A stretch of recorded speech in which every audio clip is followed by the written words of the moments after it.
कहानी की शुरुआत में हमें 1941 सेकेंड वर्ल्ड वॉर का समय दिखाया जाता है, जहां कुछ सैनिक और रशियन टैंक्स तबाह हो चुके होते हैं, जो कि जर्मन सैनिकों द्वारा किया हुआ होता है। फिर इसके बाद हम एक छोटे से ट्रक को देखते हैं, जो बचे हुए रशियन सैनिकों के लिए खाना ले जा रहा होता है कि तभी अचानक वह ट्रक वहां रुक जाता है और उसमें से एक बंदा निकलता है और उस सड़क पर लगे बोर्ड के खंबे को काटने लगता है, ताकि जर्मन सैनिकों को उसके ठिकाने का रास्ता पता न चल सके। कि तभी अचानक उस गाड़ी में बैठा दूसरा बंदा सामने से एक जर्मन टैंक को आते हुए देखता है, जिसके बाद वे लोग वहां से जल्दी से निकलने की कोशिश करने लगते हैं। कि तभी वो दूसरा बंदा नोटिस करता है कि वे लोग सीधा उस टैंक की ओर बढ़ रहे हैं, जिससे वो डर जाता है। कि तभी वह बंदा उससे कहता है कि जब तक उस टैंक का ट्रिगर पॉइंट हमारी ओर घूमेगा, उससे पहले ही हम लोग उसके पास से निकल जाएंगे। कि तभी हम देखते हैं कि उन जर्मन सैनिक के फायर करने से पहले ही वे लोग उसके बगल से वह ट्रक लेकर निकल जाते हैं, लेकिन अभी भी वे लोग खतरे से बाहर नहीं होते हैं, क्योंकि बहुत जल्द वह जर्मन टैंक उन लोगों के ऊपर निशाना साध लेता है और उन लोगों पर अटैक करता है, लेकिन वे लोग बच जाते हैं। लेकिन जर्मन एक बार फिर से उन लोगों पर अटैक करता है, लेकिन इस बार भी वे लोग बच जाते हैं। लेकिन फिर जर्मन उनके इस पैंतरे को समझ जाते हैं और इस बार वे लोग बहुत ही प्लानिंग के साथ उन रशियन टैंक के ऊपर फायर करता है, लेकिन इस बार भी वे लोग उस फायर किए हुए सेल से बच जाते हैं, जिसके बाद वे लोग वहाँ से सेफली निकल जाते हैं। फिर इसके बाद हमें कुछ रशियन सोल्जर्स को दिखाया जाता है, जहाँ वे लोग अपने सीनियर कॉमरेड कमांडर को रिपोर्टिंग कर रहे होते हैं कि उनके सारे टैंक्स युद्ध में बर्बाद हो चुके हैं, जिसमें बहुत सारे सैनिक मारे जा चुके हैं। जिसके बाद उन लोगों के पास अब सिर्फ एक ही टैंक बची हुई है। कि तभी अचानक वहां हम उसी ट्रक वाले बंदे को आते हुए देखते हैं, जिसके बाद वह उसके ऊपर हुए जर्मन टैंक द्वारा हमले के बारे में कमांडर को बताता है। फिर कमांडर उससे उसका नाम और रैंक पूछता है। फिर वह बताता है कि उसका नाम जूनियर लेफ्टिनेंट निकोलॉय है।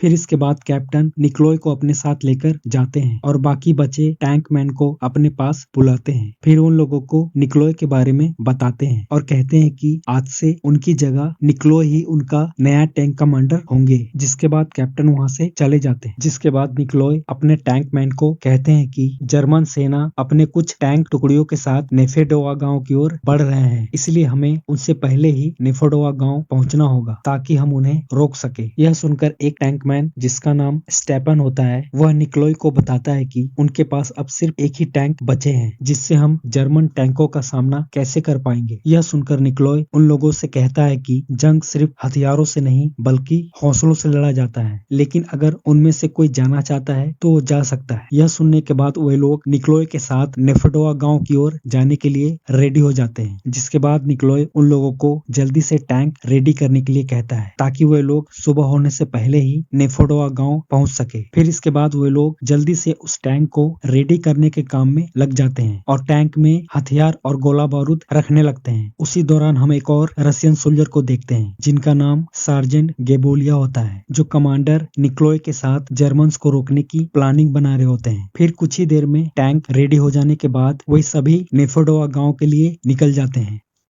फिर इसके कुछ घंटों बाद हमें एक जर्मन टैंक कमांडर को दिखाया जाता है, जिसका नाम कमांडर जैगर होता है, और वो अपने कुछ टैंक दल के साथ उस नेफेडोवा गांव के अंदर घुसने से पहले उसका अच्छी तरह से जायजा ले रहा होता है। और फिर अच्छी तरह से देखने के बाद वो अपने टैंक्स ट्रूप को गांव के अंदर आगे बढ़ने को कहता है। कि तभी हम देखते हैं कि जर्मन सेना कम से कम 8-9 टैंकों के साथ नेफेडोवा गांव की ओर बढ़ने लगते हैं। फिर उसी दौरान हम देखते हैं कि निकोलॉय पहले से ही नेफेडोवा गांव के अंदर छिपकर उन जर्मन टैंक्स का इंतजार कर रहा होता है। कि तभी निकोलॉय का टैंक ड्राइवर स्टेपन जर्मन के बहुत सारे टैंकों को देखकर हैरान रह जाता है, लेकिन निकोलॉय पहले से ही एक टारगेट पॉइंट पर निशाना लगाकर जर्मन्स के टैंकों का इंतजार कर रहा होता है। मगर जैसे ही वह जर्मन टैंक्स उस टारगेट पॉइंट पर पहुंचने वाली होती है कि उससे पहले ही नाजी कमांडर जैगर अपने टैंक्स को वहीं रोक देता है और वह एक बार फिर से रीचेक करता है कि आखिर कोई वहां गड़बड़ तो नहीं है। कि तभी उसी दौरान हम सार्जेंट गेबोलिया को देखते हैं, जो उन जर्मन्स का ध्यान भटकाने की कोशिश कर रहा होता है। कि तभी कमांडर जैगर उसे देख लेता है और फिर वह अपने टैंक को उसे फिनिश करने का ऑर्डर देता है। जिसके बाद हम देखते हैं कि 2 जर्मन टैंक्स आगे की ओर बढ़ने लगते हैं। यह देखकर सार्जेंट गेबोलिया वहां से निकल जाते हैं और इधर निकोलॉय भी उन जर्मन टैंक को उड़ाने के लिए रेडी होता है। कि तभी जर्मन टैंक्स सार्जेंट गेबोलिया के ऊपर फायर करता है, लेकिन उस फायर से सार्जेंट गेबोलिया बच निकलते हैं। लेकिन तभी उसी दौरान कमांडर निकोलॉय सही मौका देकर जर्मन टैंक के ऊपर फायर करते हैं, जिससे वह एक ही शॉट में जर्मन के 2 टैंक बर्बाद कर देते हैं। यह देखकर जर्मन कमांडर हैरान रह जाता है, लेकिन कमांडर निकोलॉय के टैंकमैन काफी खुश दिखाई दे रहे होते हैं। जिसके बाद वे लोग बहुत जल्द ही जर्मन के तीसरे टैंक को भी बर्बाद कर देते हैं। जिसके बाद वे लोग जल्दी से वहां से निकलकर गांव के अंदर छुपने के लिए जाते हैं, लेकिन तभी एक जर्मन टैंक उन पर फायर कर देता है, लेकिन वह सेल उनके टैंक को सिर्फ चूमकर निकल जाती है।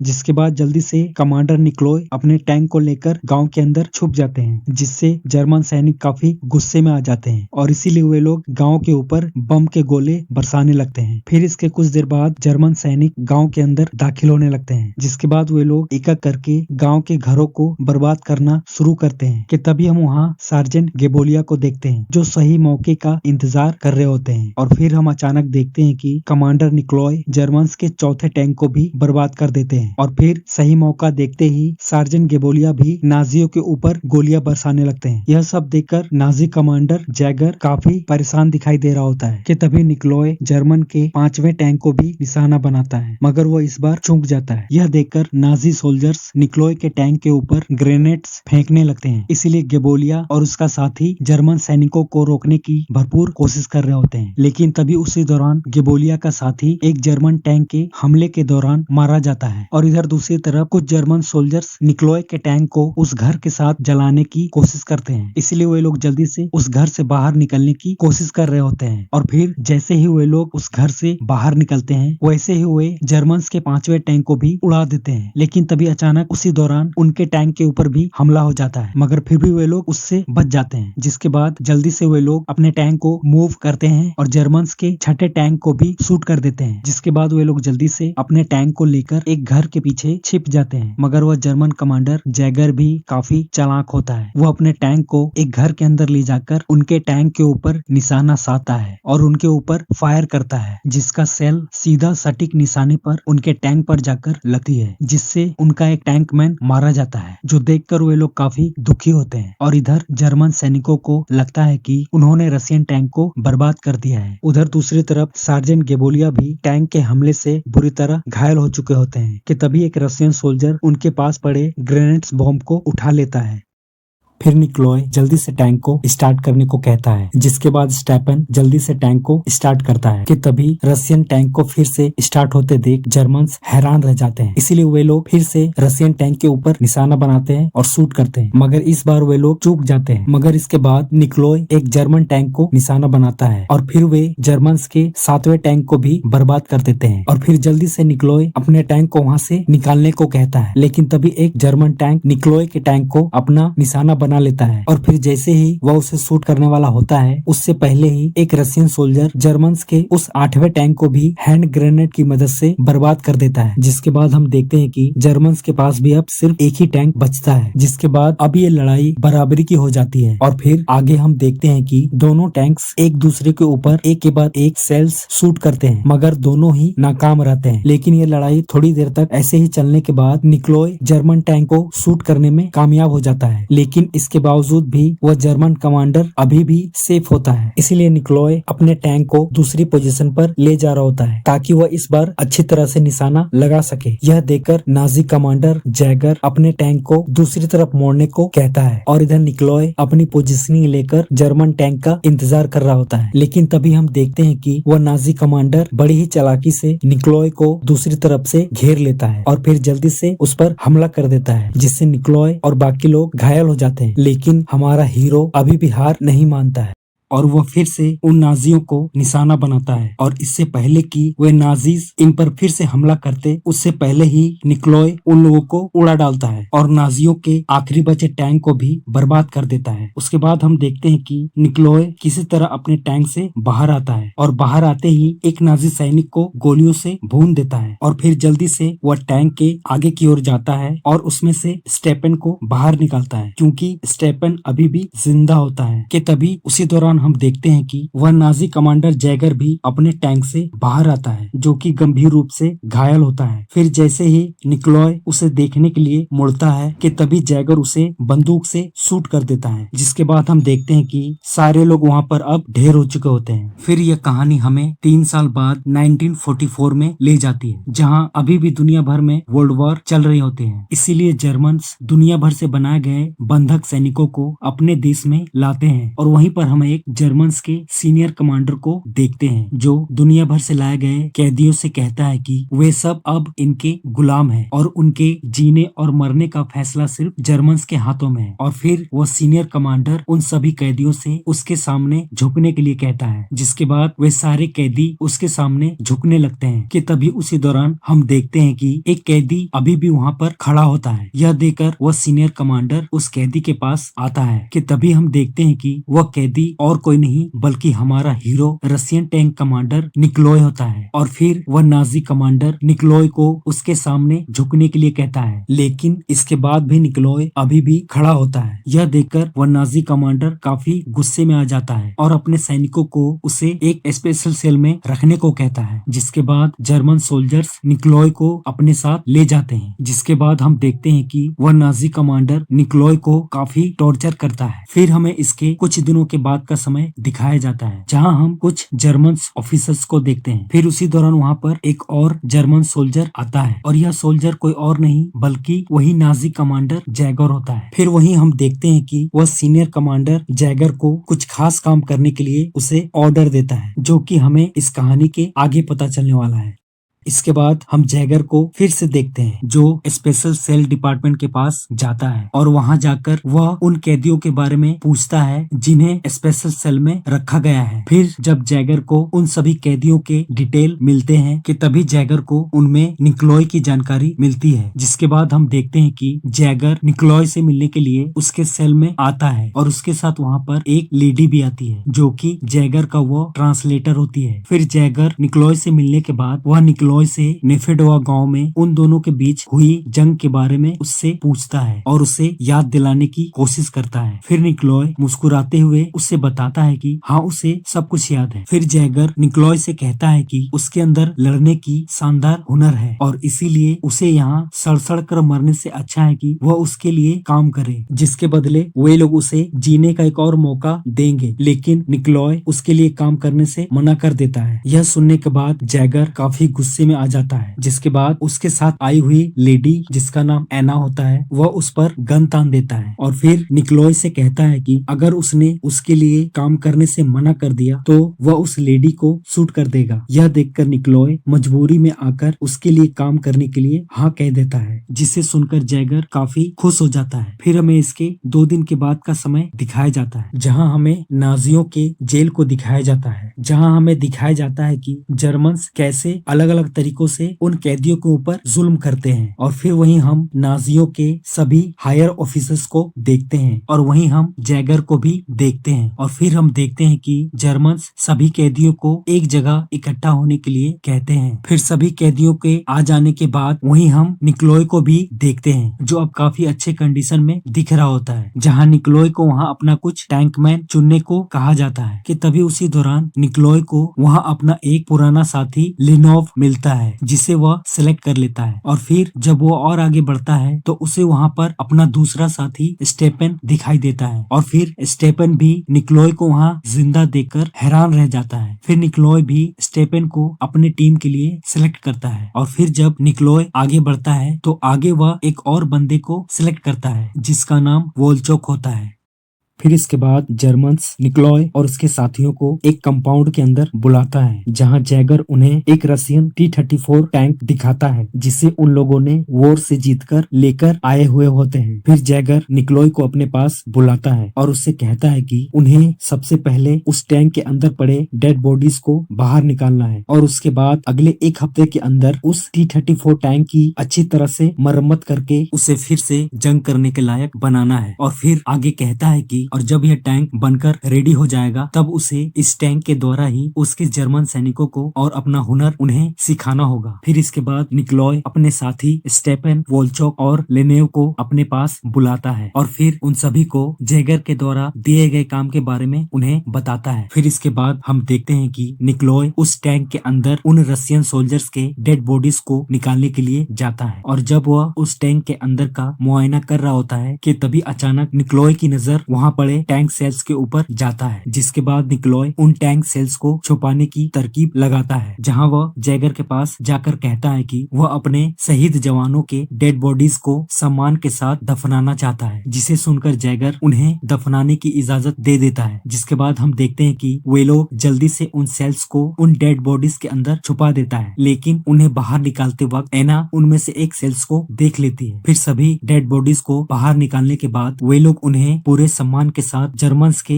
जेल के कंपाउंड के अंदर दफना देते हैं और साथ ही साथ उन टैंक सेल्स को भी वहीं छुपा देते हैं। और उसी दौरान निकोलॉय जर्मन्स के ट्रेनिंग ग्राउंड का जायजा भी ले रहा होता है ताकि वहां से निकलने का पूरा प्लान बना सके।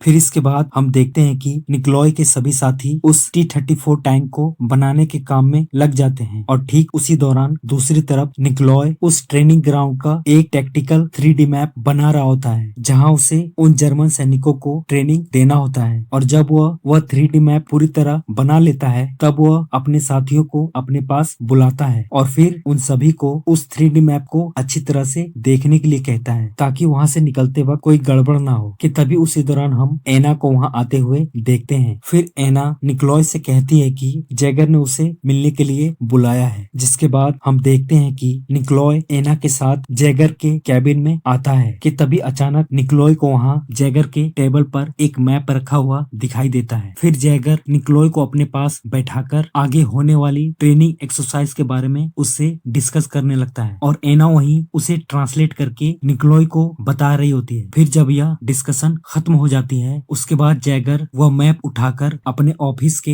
एक ड्रॉअर में उसे रख देता है। फिर इसके बाद हम देखते हैं कि निकोलॉय के सभी साथी उस T-34 टैंक को बड़ी शिद्दत के साथ बना रहे होते हैं, क्योंकि उन्हें पता होता है कि उन लोगों को यहाँ से निकलने के लिए उनके पास यही आखिरी मौका होता है। इसीलिए वे लोग पूरी जान लगाकर दिन रात मेहनत करके उस टैंक को बना रहे होते हैं और फिर कुछ ही दिनों में वे लोग उस टैंक को बनाकर तैयार कर देते हैं, जिसकी जानकारी मिलने के बाद जैगर उन लोगों के पास आता है और फिर उन लोगों से कहता है कि वे लोग इस टैंक को उन्हें चलाकर दिखाए। जिसके बाद हम देखते हैं कि वे लोग इस टैंक को चलाकर नहीं बल्कि उड़ाकर दिखाते हैं, जहां हम देखते हैं कि वह टैंक अब बिल्कुल मक्खन की तरह चल रहा होता है। यह देखकर निकोलॉय और उसकी टीम काफी खुश होते हैं और साथ ही साथ जैगर भी काफी खुश होता है। जिसके बाद जैगर कल ही उनके सोल्जर्स को ट्रेनिंग देने के लिए कहता है। जिसके बाद हम देखते हैं कि निकोलॉय अपने दोस्तों के साथ अगले दिन की प्लानिंग को डिस्कस कर रहा होता है कि तभी उसी दौरान हम देखते हैं कि एना वहां निकोलॉय के पास आती है। फिर वह निकोलॉय से कहती है कि वह जानती है कि वे लोग कल यहाँ से निकलने की कोशिश करने वाले हैं, इसीलिए एना निकोलॉय को उसे भी अपने साथ ले जाने को कहती है। लेकिन निकोलॉय एना को अपने साथ ले जाने से मना कर देता है क्योंकि इसमें बहुत खतरा होता है, मगर एना फिर भी उसे अपने साथ ले जाने को कहती है और कहती है कि और इसके बदले वह मैप ला कर दे सकती है जो उसने जैगर के कमरे में देखा था। और यह बोल के एना वहाँ से चली जाती है और फिर अगली सुबह हम फिर से जैगर को ट्रेनिंग ग्राउंड में देखते हैं, जहाँ वह अपने सोल्जर्स को कुछ ही देर में होने वाले ट्रेनिंग कॉम्बैट के लिए तैयार होने को कहता है। और ठीक उसी दौरान हम दूसरी तरफ निकोलॉय और उसके साथियों को भी देखते हैं, जहाँ निकोलॉय अपने दोस्तों को आगे की प्लानिंग समझाते हुए कहता है कि उनके पास सिर्फ 6 टैंक सेल्स हैं और यहाँ से निकलने के लिए उनके पास सिर्फ 30 किलोमीटर तक ही जाने की टैंक ऑयल है, तो इसीलिए उन लोगों के साथ यहाँ कुछ भी हो सकता है। फिर इसके बाद हम देखते हैं कि निकोलॉय और उसके साथी बड़ी ही चालाकी से वे कब्र में छुपाए हुए टैंक सेल्स को अपने T-34 टैंक के अंदर रख लेते हैं और जर्मन्स को इनकी भनक भी नहीं लगने देते हैं।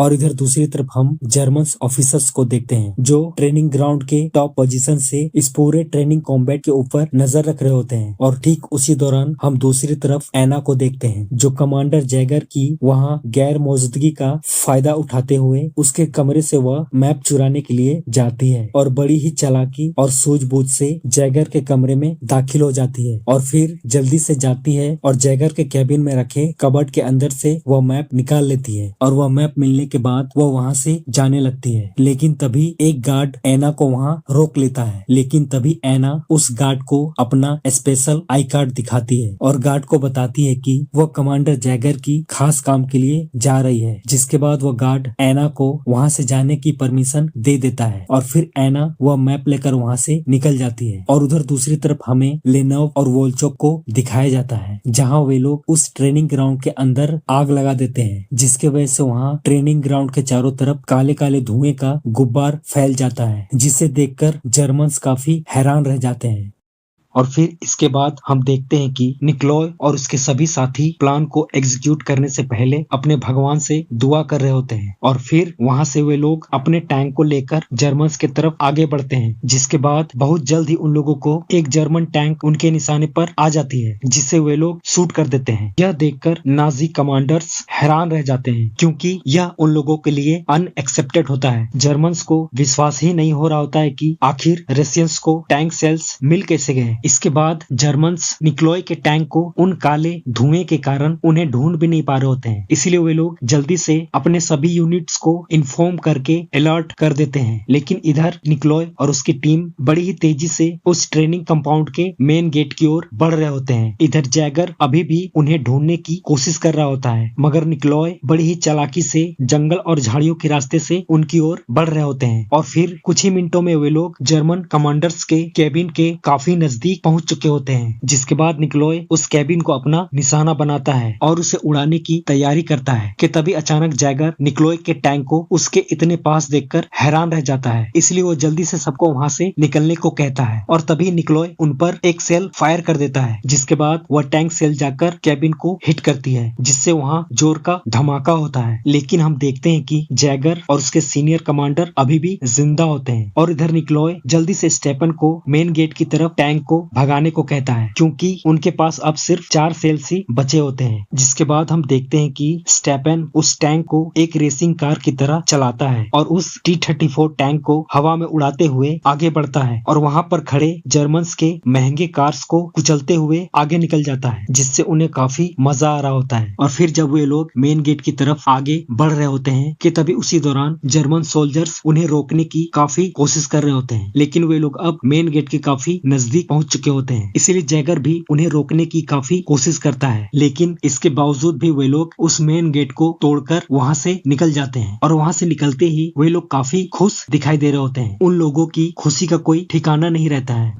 और उसी दौरान हमें दूसरी तरफ एना को दिखाया जाता है जो वहाँ सड़क किनारे निकोलॉय के आने का इंतजार कर रही होती है। और फिर थोड़ी ही देर बाद वह निकोलॉय के टैंक को अपनी तरफ आते हुए देखकर काफी खुश होती है। और जब निकोलॉय वहाँ आता है तब एना बड़ी खुशी के साथ निकोलॉय को वह मैप दिखाती है। जिसके बाद हम देखते हैं कि एना टैंक के अंदर आ जाती है और फिर वे लोग वहाँ से टैंक लेकर निकल जाते हैं। फिर थोड़ी देर चलने के बाद निकोलॉय वह मैप देखकर स्टेफन से कहता है कि आगे कुछ ही किलोमीटर दूर शहर आने से पहले ही एक छोटा फ्यूल स्टेशन है जहां हमें अपने टैंक के लिए फ्यूल मिल जाएगा। और उधर दूसरी तरफ हम जैगर को काफी गुस्से में देखते हैं जहां वो अपने सभी यूनिट्स को ऑर्डर देता है कि वे लोग जल्दी से 50 किलोमीटर तक की एरिया को ब्लॉक करके वहां एंटी टैंक मिसाइल तैनात करें ताकि वे लोग यहाँ से निकल न पाए। जिसके बाद हम देखते हैं कि जर्मन सेना के काफी सारी टुकड़ियां निकोलॉय और उसके साथियों को पकड़ने के लिए निकल जाती है। और इधर निकोलॉय और उसके साथी कुछ ही देर में एक फ्यूल स्टेशन तक पहुंच जाते हैं और उस फ्यूल स्टेशन के मालिक को उनके टैंक में फ्यूल भरने को कहता है। और फिर वहां से निकलने के बाद हम देखते हैं कि वे लोग एक छोटे से शहर में दाखिल होते हैं। इसलिए निकोलॉय अपने साथियों से कहता है कि हमें आगे की रास्ते के लिए कुछ जरूरी सामानों की जरूरत पड़ेगी, इसलिए बाहर जाकर जल्दी से जो भी जरूरत का सामान मिले उसे लेकर आना। जिसके बाद हम देखते हैं कि लेनेव और वोल्चोक टैंक से बाहर आते हैं जहाँ हम देखते हैं कि वोल्चोक एक पुलिस वाले से उसका गन ले लेता है और उधर लेनेव एक सड़क किनारे दुकान से कुछ फल और सब्जियां उठा लेता है और फिर वहीं पर हम देखते हैं कि कुछ लड़कियां उन लोगों के पीने के लिए कुछ ड्रिंक्स लाते हैं जिसे वे लोग जल्दी से पी लेते हैं और फिर हम देखते हैं कि वे लोग वहां से कुछ गर्म कपड़े भी उठा लेते हैं और फिर वे लोग वहां से निकल जाते हैं और फिर इसके कुछ घंटों बाद हम देखते हैं कि वे लोग बड़ी तेजी से वहां से जा रहे होते हैं और निक्लोय पूरे रास्ते पर नजर रख रहा होता है कि तभी अचानक निक्लोय को आगे कुछ खतरा नजर आता है कि तभी जर्मन्स इन पर फायर कर देते हैं, लेकिन वह एंटी टैंक सेल इन्हें सिर्फ छूकर निकल जाती है और ये लोग बचकर निकल जाते हैं और फिर हम वहीं देखते हैं कि जर्मन्स उन हाईवेज के ऊपर एंटी टैंक मिसाइल्स के साथ सभी रास्तों को ब्लॉक करके खड़े होते हैं। इसलिए यह देखकर निक्लोय समझ चुका होता है कि वे लोग अब हाईवेज से नहीं जा सकते हैं, इसलिए वे लोग डिसाइड करते हैं कि वे लोग अब जंगल के रास्ते से ही आगे बढ़ेंगे, जिसके बाद वे लोग जंगल की ओर बढ़ने लगते हैं।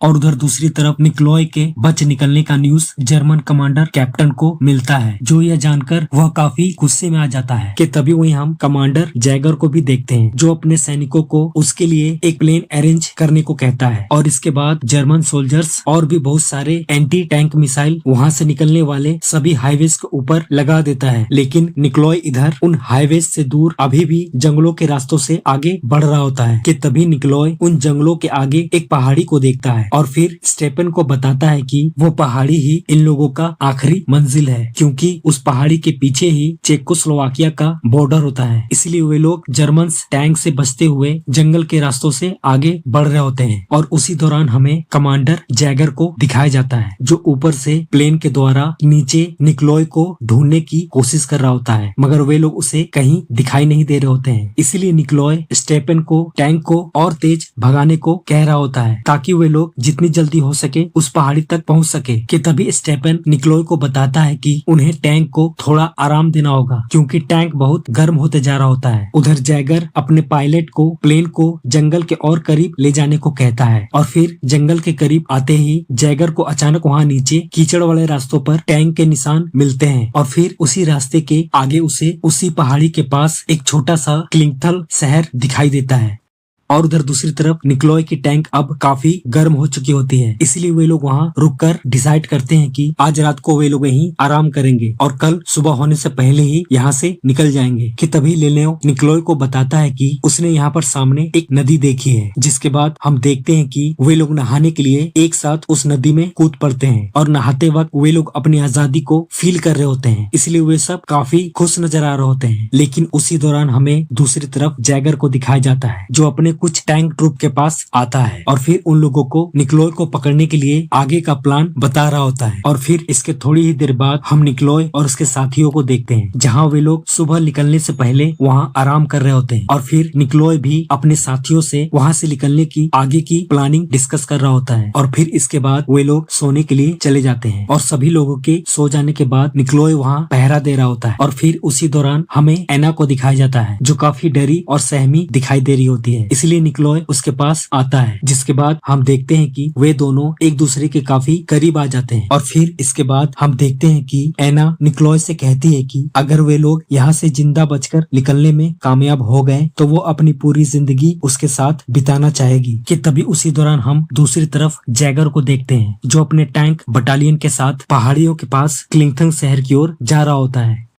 कि तभी अचानक निक्लोय को जर्मन्स के टैंकों की चलने की आवाज सुनाई देता है, इसीलिए वो जल्दी से यह बात अपने दोस्तों को जाकर बताता है और उन लोगों से कहता है कि उन लोगों को अभी यहाँ से निकलना होगा क्योंकि उसे लगता है कि जर्मन्स ने उन लोगों को चारों तरफ से घेर लिया है। और फिर निक्लोय वहाँ से निकलने से पहले एना को अपने साथ ले जाने से मना कर देता है क्योंकि आगे उन लोगों के साथ कुछ भी हो सकता है, इसलिए वह एना को जंगल के रास्ते से क्लिंगथल सिटी घूमकर जाने को कहता है और कहता है कि अगर वे लोग कल रात तक उसके पास नहीं पहुंच पाए तो वह उन लोगों को छोड़कर आगे चेकोस्लोवाकिया देश की ओर निकल जाए। और फिर लेनेव एना को उसके लिए गुड लक कहता है और स्टेपन उसे हौसला देता है कि आगे सब कुछ ठीक ही होगा। और फिर इसके बाद एना और निक्लोय आखिरी बार एक दूसरे को गुड बाय कहते हैं, जिसके बाद वे लोग एना को वहीं छोड़कर आगे निकल जाते हैं। और फिर इसके बाद हम देखते हैं कि वे लोग बहुत जल्द क्लिंगथल सिटी पहुंच जाते हैं, लेकिन उस शहर के अंदर घुसने से पहले निक्लोय को वहाँ कुछ गड़बड़ लगता है, क्योंकि वहाँ पूरा शहर खाली होता है। इसलिए वे लोग उस शहर के अंदर जाने के लिए दूसरा रास्ता ले लेते हैं। और उधर दूसरी तरफ एना भी जंगल के रास्ते से क्लिंटन सिटी की ओर जा रही होती है। और इधर निकोलॉय जब उस शहर से गुजर रहा होता है कि तभी हम देखते हैं कि जैगर आगे छिपकर निकोलॉय का इंतजार कर रहा होता है। लेकिन जर्मन्स के निशाने पर आने से पहले ही निकोलॉय उन लोगों को देख लेता है, जिससे उनकी जान बच जाती है। और फिर निकोलॉय जल्दी से अपने टैंक को वहाँ से निकालता है, लेकिन उनके बाएं तरफ वहाँ और 2 जर्मन टैंक्स होते हैं।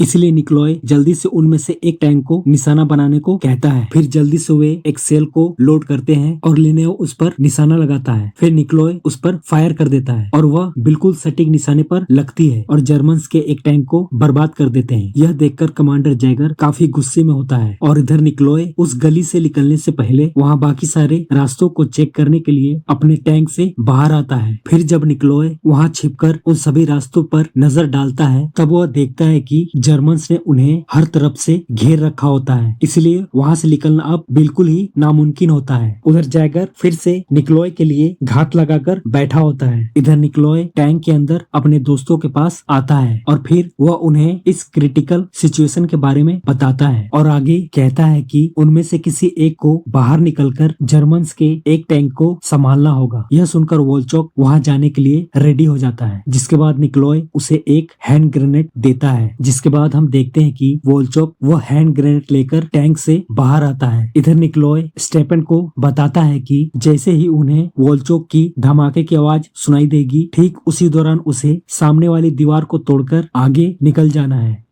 और उसी दौरान उधर वोल्चोक बड़ी ही सावधानी से एक जर्मन टैंक के करीब पहुंच जाता है और फिर जैसे ही वह अपने हैंड ग्रेनेड को उसके टैंक में डालने वाला होता है कि उससे पहले एक जर्मन सैनिक उसे पकड़ लेता है, लेकिन किसी तरह वोल्चोक उस हैंड ग्रेनेड को टैंक के अंदर डालने में कामयाब हो जाता है। और फिर उधर धमाके की आवाज सुनते ही वे लोग अपने टैंक को सीधे दीवार की ओर ले जाते हैं, जिससे वे लोग जर्मन के हमले से खुद को बचाने में कामयाब हो जाते हैं। और फिर वे लोग वहाँ के सक्रिय रास्तों से आगे बढ़ने लगते हैं। और फिर जैसे ही वे लोग वहां से बाहर निकल आते हैं कि तभी देखते हैं कि उनके सामने एक जर्मन टैंक होता है। वे लोग फिर से एक क्रिटिकल सिचुएशन में फंस जाते हैं, क्योंकि उन दोनों टैंकों में से जो एक दूसरे को पहले निशाना बनाएगा वही आगे बच पाएगा। इसलिए निकोलॉय अपनी पूरी जान लगाकर अपने टैंक का गन पॉइंट जर्मन के टैंक की ओर करने की कोशिश कर रहा होता है और बहुत जल्द वह यह करने में कामयाब हो जाता है। जिसके बाद निकोलॉय जल्दी से जर्मन टैंक के ऊपर फायर कर देता है, जिससे जर्मन के दूसरा टैंक भी तबाह हो जाता है। लेकिन उनके इतने करीब धमाका होने के कारण निकोलॉय और उनके साथी थोड़े अनकॉन्शियस हो जाते हैं। और उधर दूसरी तरफ जैगर अपने एक और टैंक के साथ निकोलॉय के टैंक को फिर से घेरने की कोशिश करता है और इधर टैंक के अंदर निकोलॉय और उसके साथी अभी खुद को संभाल ही रहे होते हैं कि तभी अचानक लेनेव देखता है कि एक जर्मन टैंक उनके ऊपर निशाना लगा चुका होता है, मगर जैसे ही वह इन लोगों के ऊपर फायर करने वाला होता है कि उससे पहले ही कोई उस जर्मन टैंक को शूट कर देता है। यह देखकर वे लोग काफी हैरान रह जाते हैं कि तभी हमें दिखाया जाता है कि जर्मन टैंक को शूट करने वाला और कोई नहीं बल्कि वोल्चोक होता है, लेकिन वह बुरी तरह घायल भी होता है। इधर कमांडर जैगर वोल्चोक को देख लेता है, इसलिए वह अपने टैंक मैन को जल्दी से उसके ऊपर निशाना लगाने को कहता है। इधर वोल्चोक भी जैगर के टैंक के ऊपर निशाना लगाने की कोशिश कर रहा होता है, लेकिन बुरी तरह घायल होने के कारण वह यह नहीं कर पाता है। लेकिन तभी इधर जैगर वोल्चोक के टैंक को निशाना बना लेता है और फिर उसके टैंक को शूट कर देता है। यह देखकर निकोलॉय काफी गुस्से में आ जाता है, इसलिए वह जल्दी से जैगर के टैंक को निशाना बनाता है और उधर जैगर भी निकोलॉय के टैंक को निशाना बनाता है। फिर दोनों एक साथ एक दूसरे के ऊपर फायर करते हैं, लेकिन उन दोनों के निशाने चूक जाते हैं और फिर इसके बाद जैगर अपने टैंक से बाहर आता है और यह देखकर निकोलॉय भी अपने टैंक से बाहर आता है। और फिर जैगर निकोलॉय को एक अलग तरीके के फाइट के लिए चुनौती देता है और फिर निकोलॉय भी उसके इस चुनौती को एक्सेप्ट कर लेता है। जिसके बाद हम देखते हैं कि जैगर अपने टैंक को पीछे ले लेता है और फिर थोड़ी देर बाद हम जैगर के टैंक को एक ब्रिज के ऊपर देखते हैं। उधर निकोलॉय भी इस आखिरी फाइट के लिए तैयारी कर रहा होता है और स्टेपन को बता रहा होता है कि उनके पास अब सिर्फ एक ही सेल बची है, इसलिए उन्हें जर्मन टैंक के काफी नजदीक जाकर उसे शूट करना होगा, क्योंकि अगर उनका शॉट मिस हो जाएगा तो वे सभी लोग मारे जाएंगे। और फिर इसके बाद हम देखते हैं कि वे लोग अपने टैंक को लेकर ब्रिज की ओर जाते हैं और इधर जैगर भी उन लोगों की ओर बढ़ता है। और फिर जैसे ही कमांडर जैगर निकोलॉय के टैंक के ऊपर फायर करने वाला होता है कि तभी निकोलॉय स्टेफन को टैंक को मोड़ने के लिए कहता है, जिससे जैगर का टारगेट मिस हो जाता है। इसलिए जैगर फिर से एक बार उन लोगों के ऊपर निशाना साधकर फायर करता है और इस बार फिर से स्टेफन टैंक को मोड़ता है, जिसके कारण जैगर का सेल निकोलॉय के टैंक को सिर्फ चूम कर निकल जाती है। और फिर इसी तरह वे दोनों टैंक कुछ ही पलों में एक दूसरे के काफी करीब आ जाते हैं।